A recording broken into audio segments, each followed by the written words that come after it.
far. Good. It's tiring so far. Yeah. So I think to make us fun, we're going to talk about food, right? Our section today is about food. So who shall we start first? So I'm gonna start first. My article is about keeping Malaysian food authentic, which I got from nst.com.my. Food is undeniably an important part of culture and identity.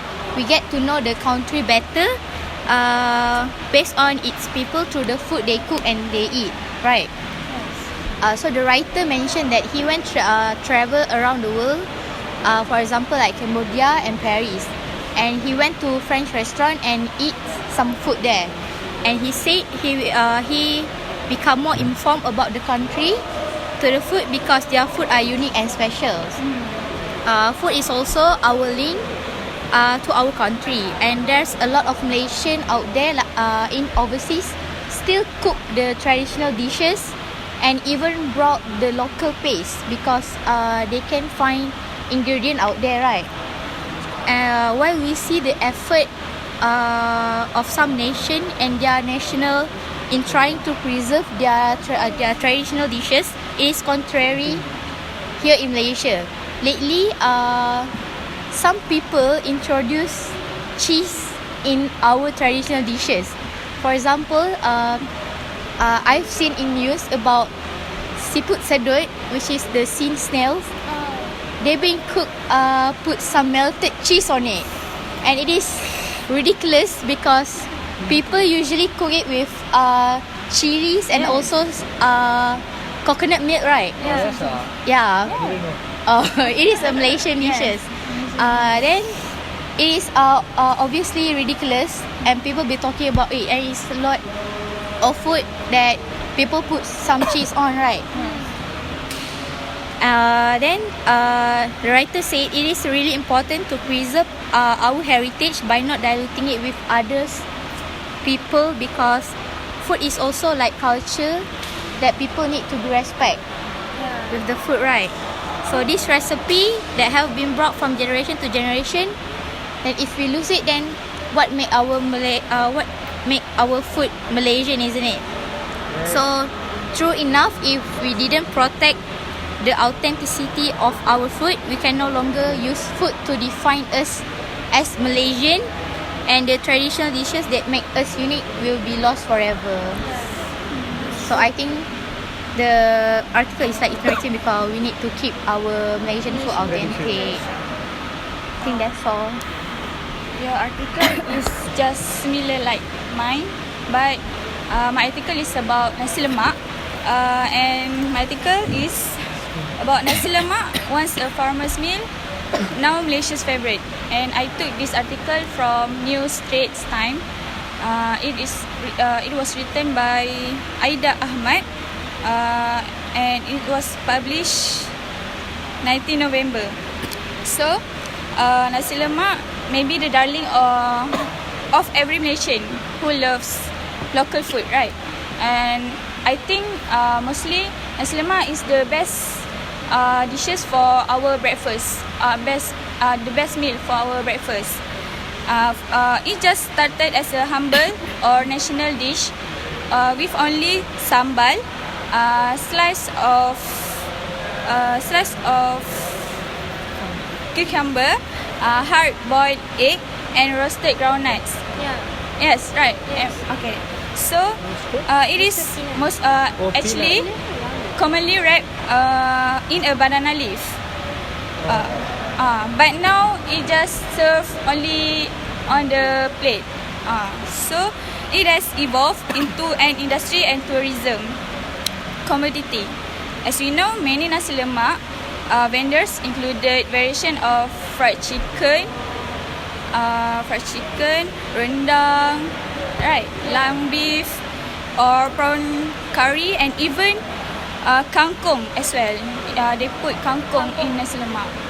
So Neji, who is an expert and researcher in culture, tradition and heritage in Southeast Asia, he said, although nasi lemak started within the Malay society in East Asia by the concept of coconut milk rice. It slowly spread throughout the communities, even to the foreigner. So also our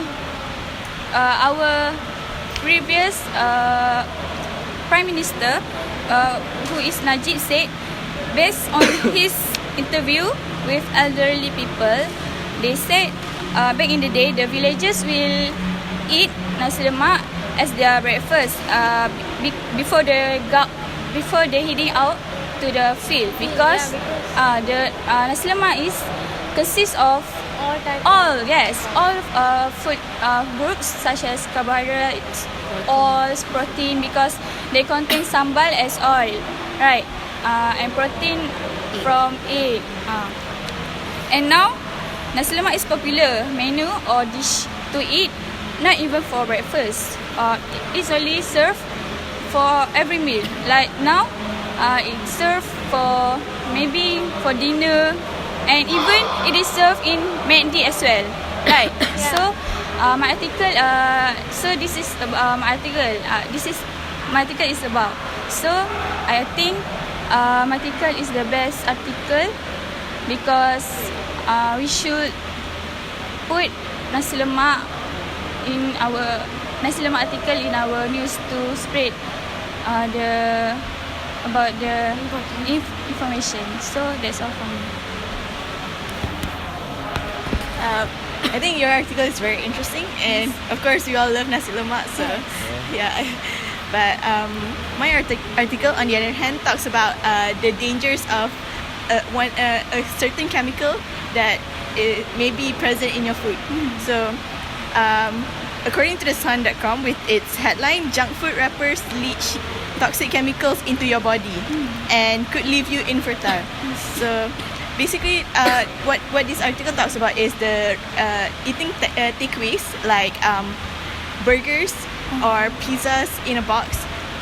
You could there's a chance of getting a certain chemical called polyfluoroalkyl substances, also known as PFAs. It's really dangerous. It could leave you infertile, meaning that you can't reproduce. So the article went on to talk about how more concerning that microwave popcorn has had significantly higher levels of PFAs due to the chemicals leaching out of the bag. So to verify this, I just wanted to make sure. So I did some research, and I found a lot of websites confirming this. For example, ScienceDirect.com. So yeah, I think this is really shocking to us because we love pizzas and hamburgers. So popcorn for movie. Yeah, for movies. I mean, it's become a part of our daily intake. So we don't really think about it, but the packaging is quite dangerous. So I don't know about you guys, but the idea that common things like ordering pizza or like burgers or making just microwave popcorn could have a really significant impact on our health. So I think we should put this in our newspaper, because people need to know what they're putting into their body and whether or not it's good or bad for them. So what about you guys? What do you think? So for my article, I think my article is related with Izmin a bit, because my article is about food poisoning. I bet you guys must know about the Congress Marah Melayu. Yes, right. So about the Congress, which held at the Malawati Stadium, so ended on a sore note when up to 118 attendees began showing symptoms of food poisoning. All victims had consumed fare provided by the organizer of the event. So they began to present with symptom of diarrhea and vomiting. Then at 11:50 a.m. like that, a call was made to Selangor Health Department, which dispatched an emergency team to the venue. I think this thing is quite bad since the attendees is among students, university students, right? So, and then the victims were rushed to the emergency department of Hospital Tunku Abdul Rahman and Shah Alam Hospital. I think the organizer, for me, in conclusion, the organizer should provide it what we said. The organizer must provide it a food that still in a good condition. Right. Yeah. Furthermore, the attendance is among university students.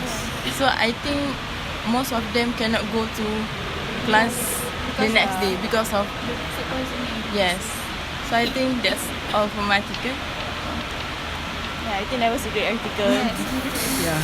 So my article is quite general.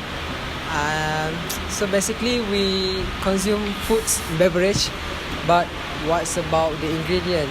So now I am focusing more about the ingredient in the food or in the beverage that can cause stress. Everyone cause stress. So basically stress actually comes from not only from mental but also from our physical, our body. So firstly, the main substance, the main ingredient that can cause stress to us is sugar. Because like sugar, actually I will tell you about more generally about our system. So when we consume sugar, so our body will produce cortisol. This cortisol will increase our rate of ventilation, that will cause our blood to flow in a higher rate.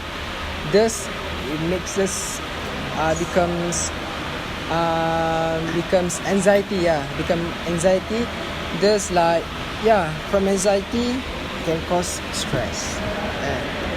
Just roughly I explain roughly. And another ingredient is artificial sweetener. So artificial sweetener is also known as refined sugar. So refined sugar like stevia. So during my previous study, during foundation study, for my chemistry mini project, I did a research about stevia versus sugarcane. Sugarcane is natural sugar and stevia is refined sugar.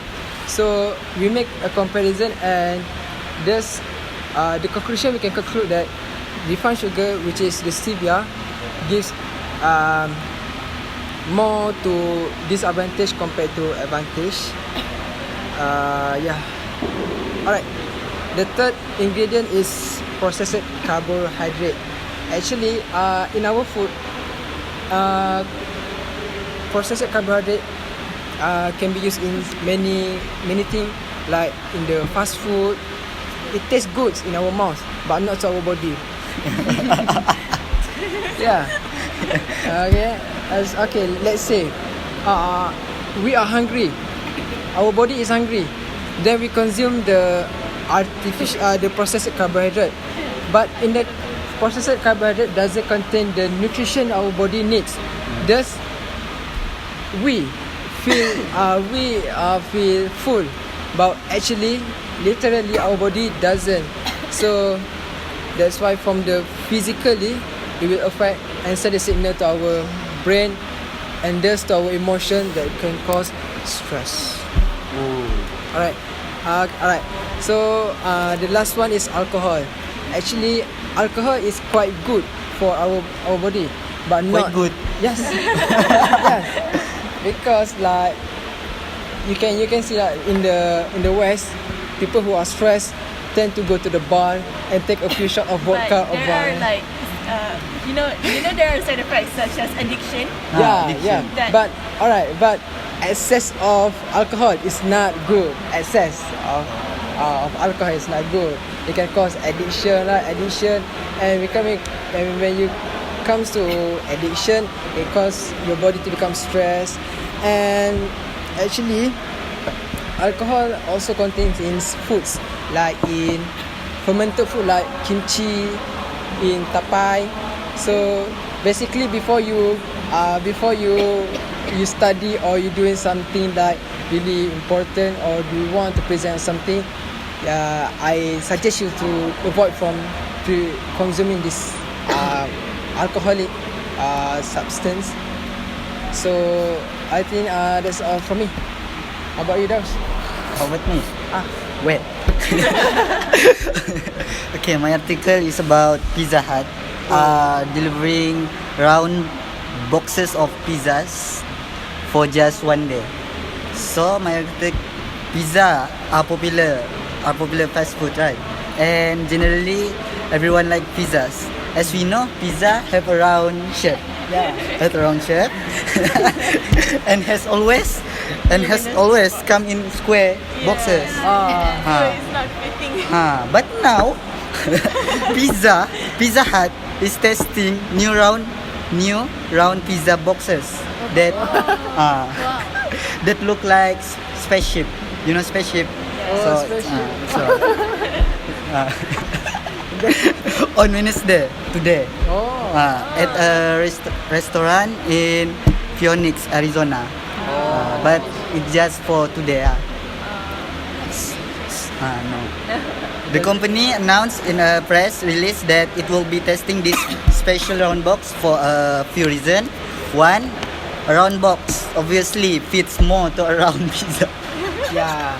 So it apparently stay safer, hotter and crispier during delivery. Secondly, the box also use less material to make the round box, and it is industrially compostable, so it easy to easy to recycle. We're recycle. creating less waste by using a round box. Yeah, That's all from me. quite good. I like it. That is quite interesting. What about Interesting article. I think it's better if you treat us. Okay, so like for me, my article is about fast food lah. It's about how fast food become worse. Has fast food become worse for our health in the past 30 years? So as you guys know, statistically, people are the obesity rates are increasing actually every year. So my article is quite like straightforward lah, because it's about fast food. So as you know, fast food can increase the risk of obesity and cancer. So so while fast food chains have ostensibly been trying to offer more healthful options, a new study finds that the health impact of their menus has not been improved. So maybe my article can be included inside there to show that what the world needs to do to reduce the rate of obesity. And my article is going to be something interesting because we will not know that. Do you guys anyone know that eating ice cream is actually beneficial in the morning? That's something different. Yeah, that's the thing, because I was quite shocked when I saw this article, and I felt very interesting because there are several health benefits when you eat ice cream in the morning. What the research trying to say is that when you eat ice cream, but not too much, it's just a little bit, one scoop or like a bit of ice cream would actually help to activate our brain because of the coldness of that ice cream, and because it contains glucose and something sugary, it's like sweet.